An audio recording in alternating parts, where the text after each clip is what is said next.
Magandang hapon po, Oo. kasamang Sandro at kay Miss Maan. Oo, ay na-monitor nyo naman po, no? Kahit nung una pa man, yung naunang affidavit din ni Madriaga. And siguro yung conversation din po kanina, na kumbaga tayo parang nag-interview via ano ba, hindi email. Oo, Parang eh. nagpadala lang tayo ng karagdagan pang tanong Tanong, na oo. tanong ng publiko. So yun po, sa mga nalaman nyo na kay Madriaga, ano pong inyong nakikita?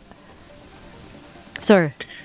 Ganito po, I will be suspending my judgment about yung credibility ni Mr. Madriaga until makausap ko siya.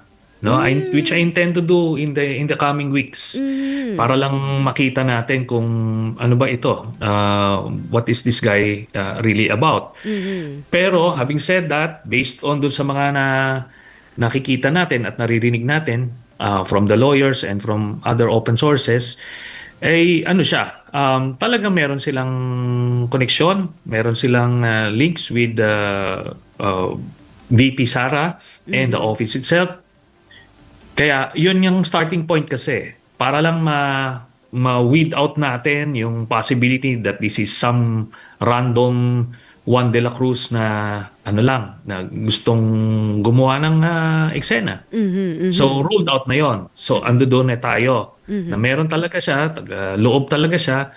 Ngayon, ang next natin ipo-prove is yung mga ibang claims niya. Mabibigat yon. Mabibigat yon, kaya kailangan natin dahan-dahanin yung pag-ascertain ng veracity nun. Sentry, itong kanina napag-usapan din namin na bahagi doon sa interview ni Maan Macapagal na ibinigay nga sulat kamay, binabanggit doon ni Madriaga na siya ay nag-deliver di umano ng pera doon sa mga involved sa Oplan Double Barrel. Doon, at ito'y pwede rin itong magamit sa ICC kung mapatunayang totoo nga. Ito bang ganitong mga pagkakataon, hindi lang ba ito talaga nangyari kay Madriaga o meron ding similar instances na talagang may uugnay dyan sa Oplan Double Barrel ng nakaraang administrasyong Duterte? Kung totoo po at ma-prove natin na totoo yung sinasabi niya regarding that, iyan na mismo ang isang key information that may contribute dun sa pag-prove nung kaso kila Duterte, kila Bato, and the others. Pero sabi ko nga, well, as it is, kompleto na yung ebidensya in that regard do sa ICC cases. But it won't hurt kung madadagdagan, provided yun na nga, provided ma-prove natin later on na totoo.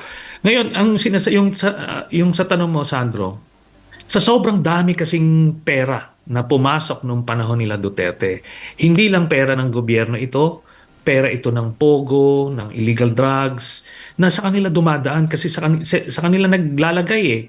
Sila yung, kumbaga, sila yung mafia head, di ba, nung mga panahon na yon. Kaya lahat at ang information natin on, kunyari, yung mga um, DPWH, yung racket, lahat yan na hindi lang nagbibigay kay Duterte, kila Bongo, pati dun sa mga magkakapatid. Meron silang share. O, dito sa Pogo, ganun din. Hindi ito parang para sa buong pamilya. Hindi, hati-hati yan. Customs, hati-hati yung entrego sa kanila. Kaya sa sobrang dami ng perang pumapasok, kailangan talaga nila nung mga katiwala na magkukuha ng pera, maghahatid kung saan, para lang ito ay makarating dun sa kailangan na makakuha ng mga pera na yun. At yung issue rin po ng national security dahil doon sa panibagong yung handwritten note yung sagot ni Madriaga kay Maan Macapagal, may binabanggit na siyang PLA doon mismo sa Bataan. So ano pong Dumadaong yung submarine submarine pa yon at 100 ano ba yun Chinese military ang nakita. Hindi lang ito yung sinasabi ng mga magsasaka no, na sinasabing naagawa ng lupa doon na tinulungan nga ni Madriaga. Ano po yung implikasyon din ito kung mapatunayang totoo ito? Alam nyo, yung mga reports na ganyan, even naman nung kasagsagan ng Pogo, dumadaan sila mismo sa mga airports. Di ba? Sa mga airports. Ngayon, kung yung mga ganyang dumadaan sa ibang means, no? Hindi sa front door, ika nga, baka magpapasok ng droga, armas, kung ano-ano. At alam naman natin na yung nakita na yan doon sa Quadcom hearings na kung ano yung mga ginagawa nila doon sa mga township na Pogo. 'Di ba yung kay Alice Guo, 'di ba ganon. Tapos meron nga itong sa Bataan yung ginagawa ni Harry Roque. Talagang ano siya, naging threat to national security na siya. Kaya nga pag-upo ni President Marcos, como hindi siya pro-China, pinasuspend ka agad ito dahil nagiging pugad hindi lang ng mga illegal na mga krimen, kundi ito mga national security threats. Kaya kailangan natin i-retrace talaga lahat ng mga pinagagawa nila nung panahon ng mga Duterte. Si ano po ay Congressman Laila De Lima ay dumalaw na din kaya Madriaga sa BJMP dahil sumulat si Madriaga kay Congressman De Lima no na kumbaga tulungan siya or gusto niyang ikwento nga rin sa kanya itong mga nilahad niya sa sworn affidavit. Kayo po ba ay nag-usap na ng kongresista kumbaga sa mga napag-usapan nila ni Ramil Madriaga? Not after, but she she consulted me about this. So pinag-usapan naman namin kung ano yung mga initial namin na tipong initial thoughts and yung mga agam-agam namin. So she proceeded and interviewed si Madriaga, but ganun din, she intends to proceed slowly with this new witness kasi ayaw natin din na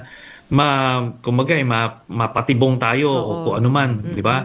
Tapos ultimately may himayan pagka nagkaroon ng congressional hearing, makikita natin, masasaksihan ng mga kababayan natin kung talagang totoo yung mga sinasabi ni Mr. Madriaga. Sa ilang news reports sa Sentry, sinasabi ni Congressman De Lima, kumbaga nag-request siya sa BJMP, ay dapat daw ay masiguro yung kaligtasan ni Madriaga sa loob ng piitan. Habang tayo ay syempre kumukuha ng mga sapat na ebidensya, pruweba sa kanyang mga inilahad. Sentry. Yes, I totally agree and mukhang doon sa kung nasaan siya ngayon komportable sila doon sa kanilang seguridad. At I think yung si Attorney Palad would be in a better position to make that assessment. But pagka after New Year, pagka talagang na-vet ito ng maayos at mukhang totoo nga yung sinasabi, di kailangan talagang ilipat siya sa mas secure na lugar. Pero Sentry, di ba nangyari yun Sinabi rin naman niya, ang Office of the Vice President, yung staff, hindi ko alam kung na-establish ba na mismo ang Vice Presidente ay dumalaw na rin sa kanya at one point. Oo, Sentry. At kumbaga may project daw doon ng OBP. Ang pinagtataka lang ni Madriaga, bakit sa Annex 2? Bakit hindi rin kayo sa 1, 3, 4, 5? No? Parang tinry din siyang makausap. Lalo pa yung ganon. Oo, Sentry, ano po masasabi niyo? Yes, I think that's easily verifiable. At yun na nga, kung totoo yan, talagang suspicious yung actions na. Kasi mukhang naghahabol na ito na tipong ngayon sila nagkukumahog como naglabas na ng impormasyon. But I think it would be too late. At this point in time, nag-decide na siguro si Madriaga, assuming totoo yan, na talagang kumalas na. Binigyan naman yan siguro ng sapat na panahon kasi 2023 pa siya na nakadetine at si Harry Roque yung nag-file ng kaso. Yun yung nakakaano dito. Ang medyo nakakadagdag sa credibility nito ni Mr. Madriaga is yung kaso niya is directly related doon sa mga allegations niya. Nag-file siya ng kaso kay Harry Roque before siya kinasuhan ni Harry Roque. Kaya makikita mo nung may connection, tapos ngayon itong mga farmers na sinasabi, pag lumabas ito, idagdag yan sa punto sa kanya. So slowly nababalidate yung mga ano niya, mga bona fides, ika nga. Kung pag-uusapan yung Pogo, alam naman natin na tumayong abogado, 'di ba? Si Atty. at may Harry Roque. kinakaharap siyang kaso. Kaugnay niyan. Yes, Oo. yun na nga. Kaya nga yun yung Kawing-kawing. isang mabigat na patunay doon sa mga kiniklaim ni Mr. Madriaga.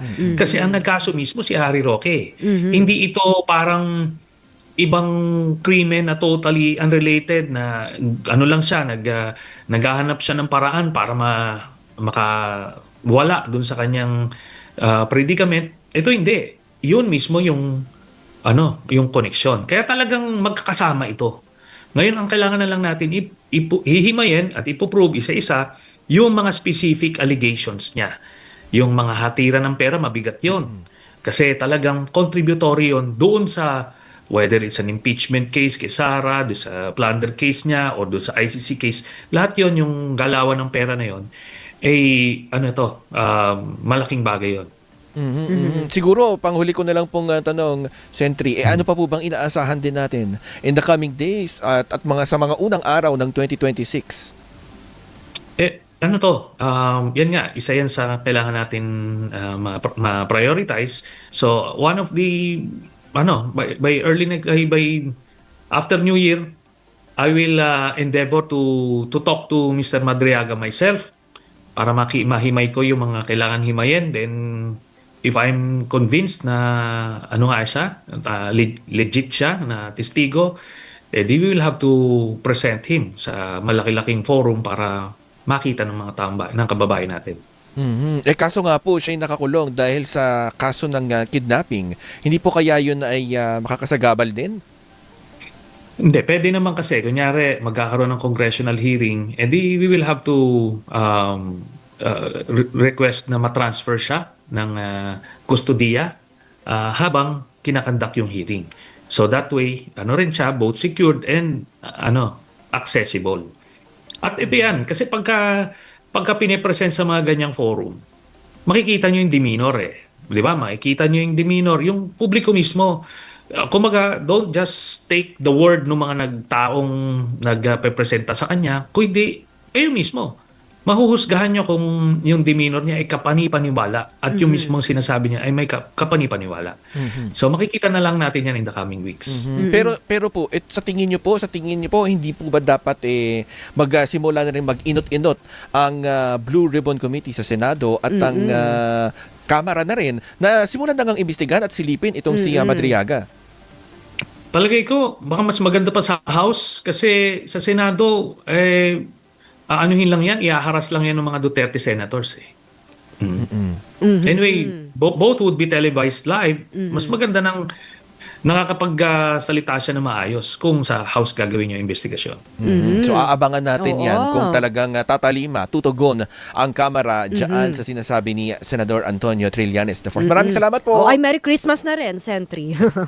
Maraming salamat po sa inyo. Merry Christmas. Gangster, we do that better than anybody. I bet you got it twisted, you don't know who to trust. So many player hating niggas trying to sound like us.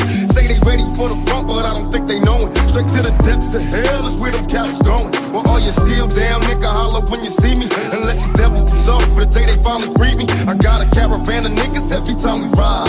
Hitting motherfuckers up when we pass by. Until I die, live the life of a